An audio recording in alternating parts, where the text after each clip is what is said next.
മലയാളിയുടെ സ്വീകരണ മുറികളിൽ ചിരിപ്പൂരം തീർത്ത ഫ്ലവേഴ്സിലെ ഇത് ഐറ്റം വേറെ കോമഡി ഷോ 200-ാം എപ്പിസോഡിലേക്ക് കടക്കുകയാണ്. ഒരു വർഷമായി തുടരുന്ന യാത്രയിൽ 4 കലാകാരന്മാരുടെ വീട് എന്ന വലിയ സ്വപ്നം സാക്ഷാത്കരിക്കാനും ഈ ഐറ്റം വേറെ എന്ന കോമഡി ഷോയ്ക്ക് സാധിച്ചു. തിങ്കൾ മുതൽ വെള്ളി വരെ രാത്രി 9:30 മണിക്കാണ് ഫ്ലവേഴ്സിൽ ഇത് ഐറ്റം വേറെ എന്ന പരിപാടി സംപ്രേഷണം ചെയ്തു വരുന്നത്.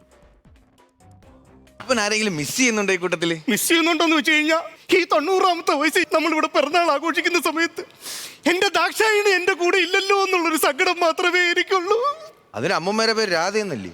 ഇത് ഐറ്റം വേറെ. പ്രേക്ഷക ലക്ഷങ്ങൾ നെഞ്ചേറ്റിയ പരിപാടി. സ്വീകരണ മുറികളിൽ കൂട്ടച്ചിരിയുടെ മാലപ്പടക്കങ്ങൾ പൊട്ടിച്ച രാത്രികൾ. മലയാളിയുടെ പ്രിയപ്പെട്ട കോമഡി ഷോ ഇത് ഐറ്റം വേറെ 200-ാം എപ്പിസോഡിന്റെ നിറവിൽ. കലാഭവൻ ഷാജോണും ബിജിക്കുട്ടനും കലാഭവൻ പ്രജോദും നസീർ സംക്രാന്തിയും വിധികർത്താക്കളായി എത്തുന്ന ഫ്ലവേഴ്സ് ഇത് ഐറ്റം വേറെ ഓരോ ദിവസവും പുതിയ ചിരിപ്പൂരങ്ങൾ തീർക്കുന്നു. എന്റെ ബർത്ത്ഡേക്ക് ഞാൻ മുറിക്കും. ഒരു കാര്യം ചെയ്യാം, ഈ കേക്ക് എടുത്ത് മൊത്തം ഇവന്റെ വായിക്കാത്തോട്ട് കേട്ടോ. അങ്ങനെയാണ് പിന്നെ ഇവൻ പാടത്തില്ലല്ലോ.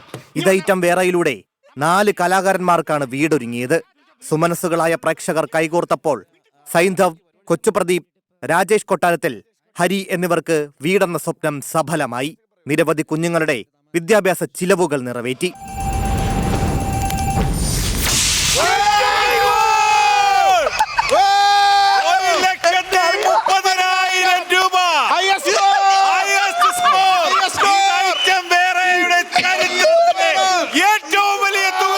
ഇന്നാണ് ആ ദിവസം.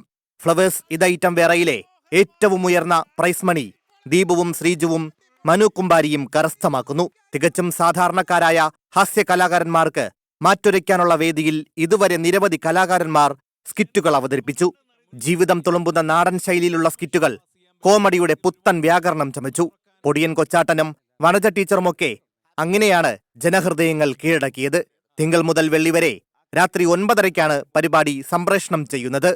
Entertainment desk 24.